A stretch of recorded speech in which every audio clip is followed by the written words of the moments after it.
So this video is going to be all about how to prepare Anki for your import. And here we have two big steps. We need to create the text first, and then we have to create the node type. Hello, my friends. Welcome back to this mini series about Anki, which is a flashcard application, free and open source. And in this mini series, we're trying to go through the very basics of how to set everything up. And we have already covered, I'm going to link to the previous videos right here. We already covered creating your account and setting up mobile and desktop apps. We have covered main terminology of Anki and also the back end. Yeah, so how to create a spreadsheet, which would allow you to capture all your vocabulary and then import them into Anki. And this video actually is, I think it's fourth, and we are going with this juicy part of how you actually bring your stuff into Anki. And it kind of consists of two steps. That's why I kind of split it up. So this video is going to be all about how to prepare Anki for your import, and then the next one is going to be how to maintain and manage your spreadsheet. Yeah, because it's kind of easier if you have a lot of words and then you import them all together into Anki as flashcards. Hello, I'm Zhenya. I'm an information designer and a project manager, and I'm recording this mini series as a part of my journey for learning Spanish language. And I'm using Anki, and I'm trying to talk through the workflow that I kind of develop while I'm doing it.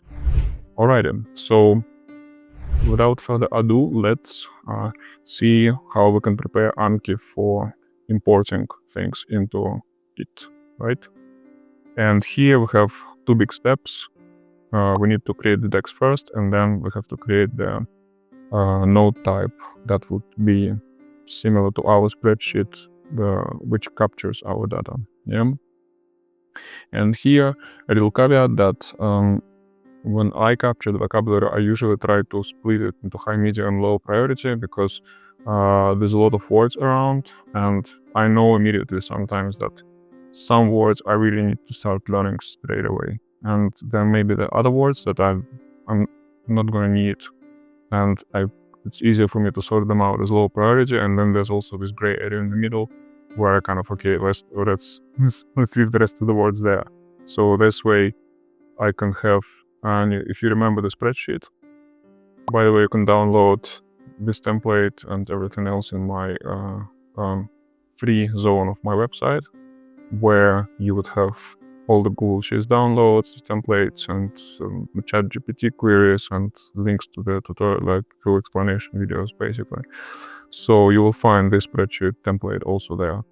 And there is a priority column, which means that when I capture the vocabulary, I can sort them here. And then this will tell me, when I import them to Anki, this will tell me exactly which word goes into which bucket. Yeah, but let's head to the Anki itself and create those buckets first. Yeah, so create deck, Spanish vocabulary.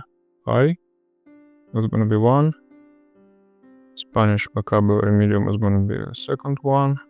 Medium, and then low is gonna be the third one. Yes, and that's all for the buckets. And now the second part, which is take some time to work yourself around, but essentially we need to create a node type that would allow us to import that spreadsheet. Yeah, so essentially Anki has fields and Anki has cards. If you go to tools, manage node types, you will see that there are different node types, and we want one which has close deletion, which means that it will hide the word in the middle. So let's go ahead, choose the close type, and name it vocabulary close. Choose the name that makes it sound a bit different from the rest of them. Spanish vocabulary close. What? I think I already have one. The modem area. Let's use this one then, if it's already there. So there are fields and there are cards. you can see these two buttons here, yeah?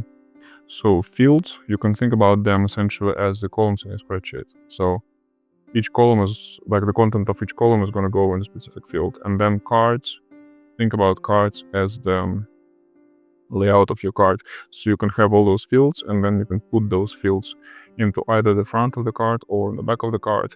And the trick about the cloze field, cloze with a Z, is that it Anki programmed in a way that if it sees a close deletion tag, which looks like this little C1 in square brackets, if Anki sees that tag, then and the field appears in the front of the card, it doesn't show the word. And everything that's inside that tag is not going to show. It's going to be like blank. And on the reverse, it will show and highlight it. So that's, I think, the reason why Anki has this peculiar vocabulary close. Alright, so let's go into it and add some fields here. So we choose this one that we want to use, choose the fields.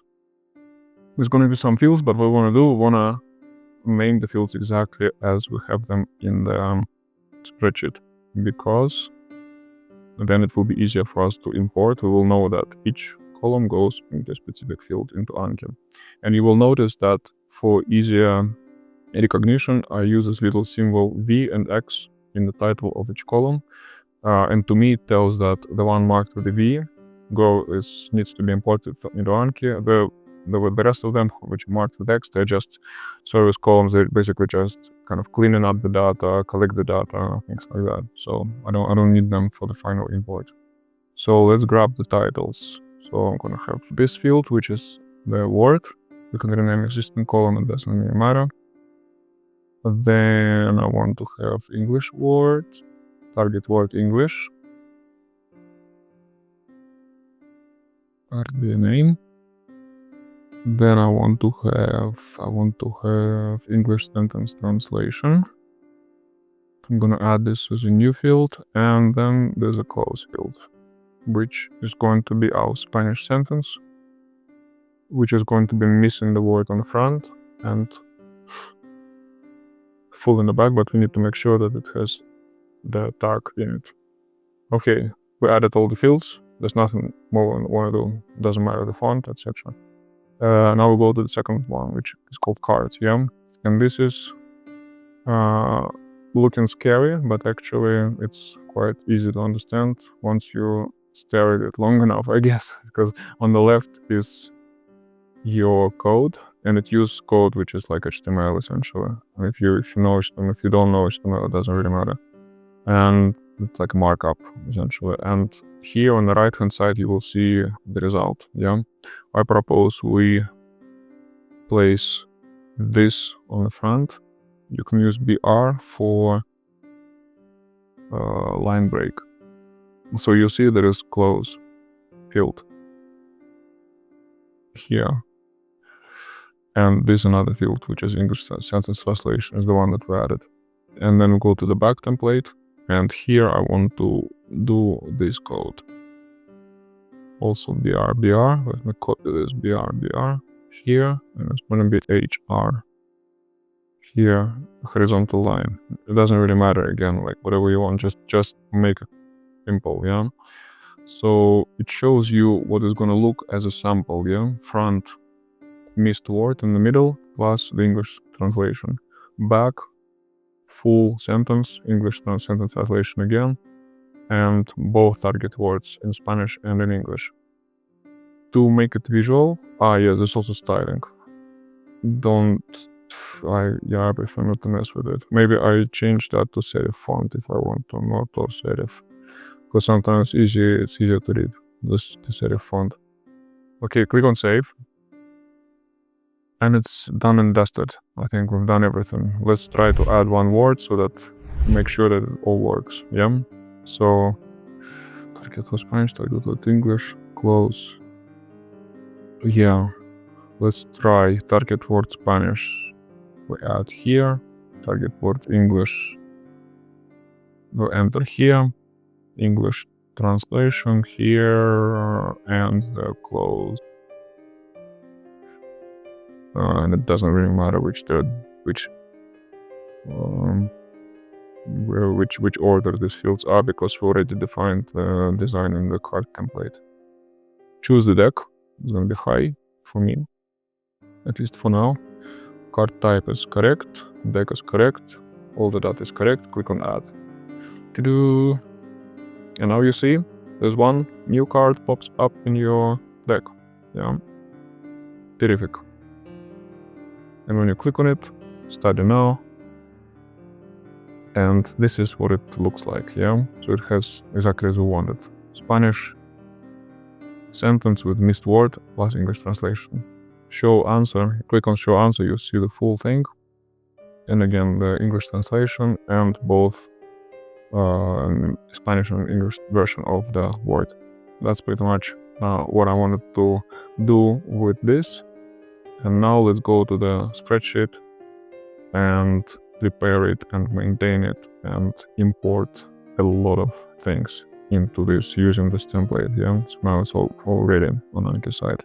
If you like this kind of content, subscribe to the channel, like this video so that others can also benefit from watching this.